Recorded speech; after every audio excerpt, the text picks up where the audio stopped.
Purihin po ang Panginoon, purihin po ang Diyos, isang maganda at pinagpalang araw po ang bati ko sa inyo lahat, sa lahat na nakikinig sa impila ng Takeover Holy Spirit Channel, kung saan po ipinapahayag ang mabuting balita ng Panginoon. Muli po, ito po ang inyong kapatid, kaibigan, kapra-partner, Brother Sean Rex de Villas, Amerika. At tayo po ngayon ay magninilay ng salita ng Diyos. Ang mabuting balita ng Panginoon ay galing po sa Mark chapter 1 from verse 14 to the following verses. Nakinig po ang sinasabi ng salita ng Diyos. After John was put in prison, Jesus went into Galilee, proclaiming the good news of God. Remember the word, good news of God. The time has come, he said. The kingdom of God is near. Repent and believe the good news. As Jesus walked beside the sea of Galilee, he saw Simon and his brother Andrew casting a net into the lake, for they were fishermen. Come, follow me, Jesus said, and I will make you fishers of men. At once they left their nets and followed him. When he had gone a little farther, he saw James and John, a son of Zebedee, and his brother John in a boat, preparing their nets. Without delay, he called them, and they left their father Zebedee in the boat with the hired men and followed him. The Gospel of the Lord Jesus Christ.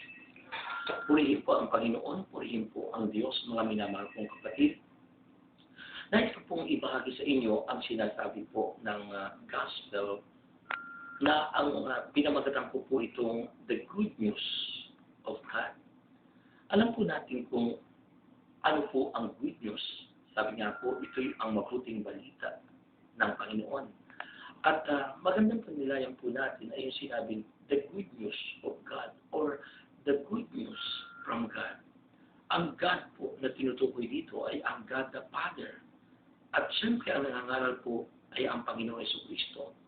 At nais pong ipabatid sa inyo, sino po ba o ano po ba ang good news from God? Ano po ba ang good news from God or the good news of God? Sa akin po pagdilay, ang good news of God is no other than Jesus Christ. Si Kristo po ang mabuting balita. Siya po ang mabuting balita ng kaligtasan ng lahat ng tao. Sinasabi po ng John chapter 1 verse 1, in the beginning was the Word, and the Word was with God, and the Word was God. So, Jesus was with God from the very beginning. Kaya kung titingnan po natin ang tinutukoy na good news of God or the good news from God is Jesus according to John chapter 1 verse 1. At kung titingnan po natin, sabi po ng John chapter 1 verse 14, and the Word become flesh and dwelt among us. Kung ating pong pagmimilayan, ito ang mabuting balita ng kaligtasan. Si Kristo Jesus na ating Panginoon. And what is His purpose? Ano po ang layunin? Bakit po siya ang mabuting balita? Sabi po ng Luke chapter 19 verse 10, siya napunta rito sa lupa upang hanapin ang mga naliligaw. Lahat tayo naligaw, mga kapatid. Wala pwedeng magsabing siya'y di naligaw. Sabi nga po ng Romans 3:23, all have sinned and fall short from the glory of God. Ang lahat ay nagkasala at walang sino ang nakapantay sa Panginoon. Kaya nga po tayong lahat ay mga makasalanan, lahat tayo po ay naligaw. At yan ang purpose ni Kristo, hanapin ang mga naliligaw. Because He is the good news of God, the good news from the Father. He came in this world to seek those who are lost. Kaya nga po, tayo pong lahat ay pinagpala ng Panginoon sapagkat tayo'y naligaw, kulit ngayon tinawag ng Panginoon. Kaya, yun po ang number one. Jesus is the good news. And number two, He is calling us. Tayo po ay tinatawag ng Panginoon.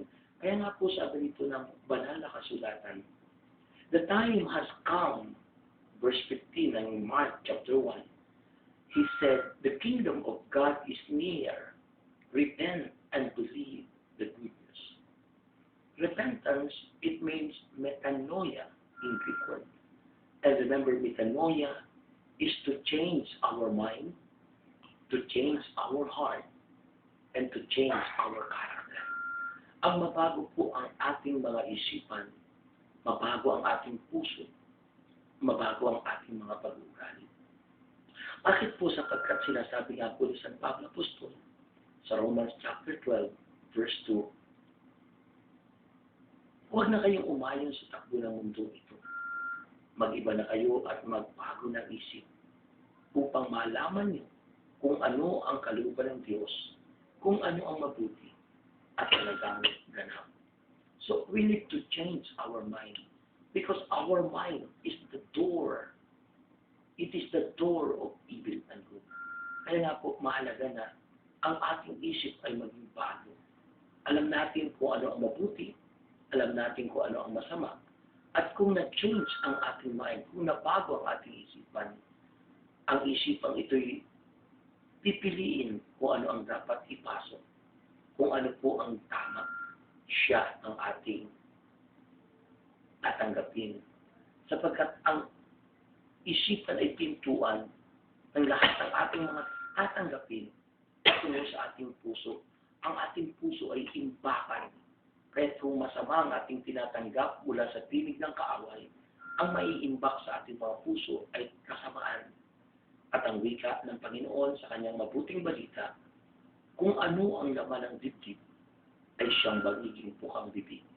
Kaya kung mabuti ang ating tinatanggap mula sa pintuan na walang iba kundi ang ating isipan, ang maiimbak sa ating puso ay kabutihan, ang mabuting balita, o ang good news, or the Word of God.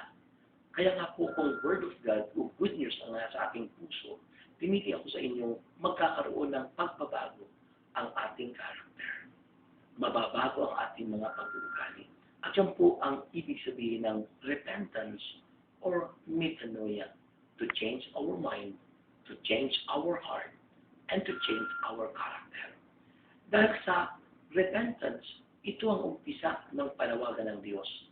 God, Jesus, is calling all of us, each and every one of us. Tinatawag po tayo ng Panginoon. Bakit? Para tayo maglingkod.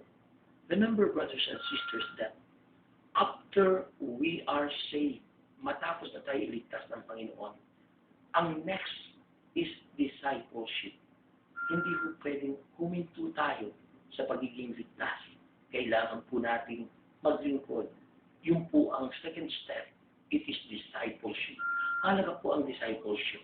Kaya nga po sinabi ng Bible dito po sa ating good news in verse 16 in Mark chapter 1, as Jesus walked beside the Sea of Galilee, he saw Simon and his brother Andrew casting a net into the lake, for they were fishermen.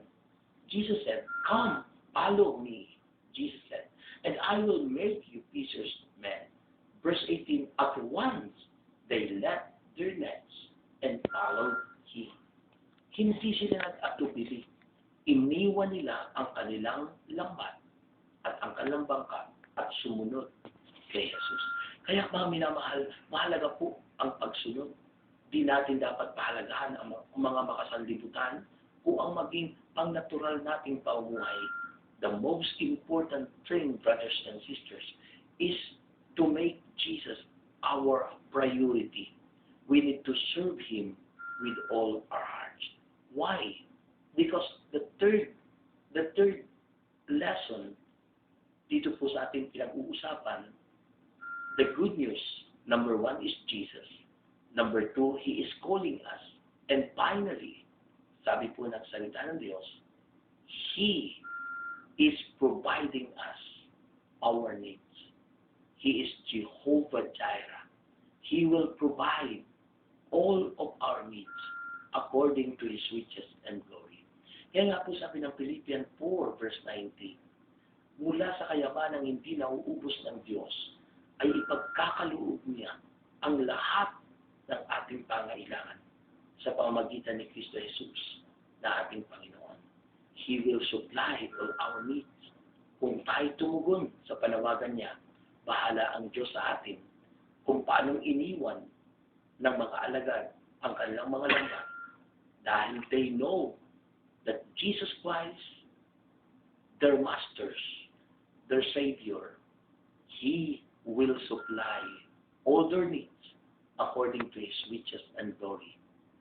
Kaya mga minamahal kong kapatid, wika ng salita ng Diyos in John chapter 15, verse 7, kung mananatili kayo sa akin at mananatili sa inyo ang mga salita ko, hingin niyo na ang inyong kaibigan at ipagkakaloob sa inyo. Remember, brothers and sisters, ang lahat ng kailangan natin, hindi lamang pang-physical, kundi kailangan din po natin ang pang-spiritual. At higit sa lahat, ang kagalingan ng ating buhay. Ito po ay ang healing. Sabi ng Exodus 15:26, mga kapatid, kung kayo'y buong puso, He is wholehearted. Kung kayo ay buong puso na susunod sa aking mga aral, kung kayo ay tatalima sa aking mga utos, hindi ko na ipararana sa inyo ang mga sakit na pinadala ko sa Egypto. Tandaan ninyo, ako ang dakilang manggagamot. I am the God that healeth thee. Kaya mga minamahal kong kapatid, ialay mo sa Panginoon ang iyong buhay, bigay mo kay Kristo, at ang kaligtasan, kagalingan, pang-spiritual or pang-physical, ay iyong makakamtan. Yan po ang mabuting balita. Sabihin mo, kapatid, ngayong umagang ito, Panginoong Jesus, ako'y sumasamo at lumalapit sa iyo. Nagsisisi at tumatalima sa iyong banal na aral. Panginoong Jesus, binubuksan ko ang aking puso. Tinatanggap kita sa aking buhay bilang aking Panginoon, aking tagapagligtas mula ngayon at magpakailanman. Amen. Brothers and sisters, kung kayo po'y napagpala na blessed ng broadcast na ito over Takeover Holy Spirit channel in YouTube, kayo po ay mag-email sa akin. Ang akin po email address, resamerica@yahoo.com.ph or takeoverholyspirit.gmail.com. May God bless you, brothers and sisters. This is Brother Rex, the Villas America. Nagsasabi sa inyong lahat, if God is for us, who can be against us? Just commit to the Lord whatever you do, and your plans will succeed. And take over, Holy Spirit. Amen.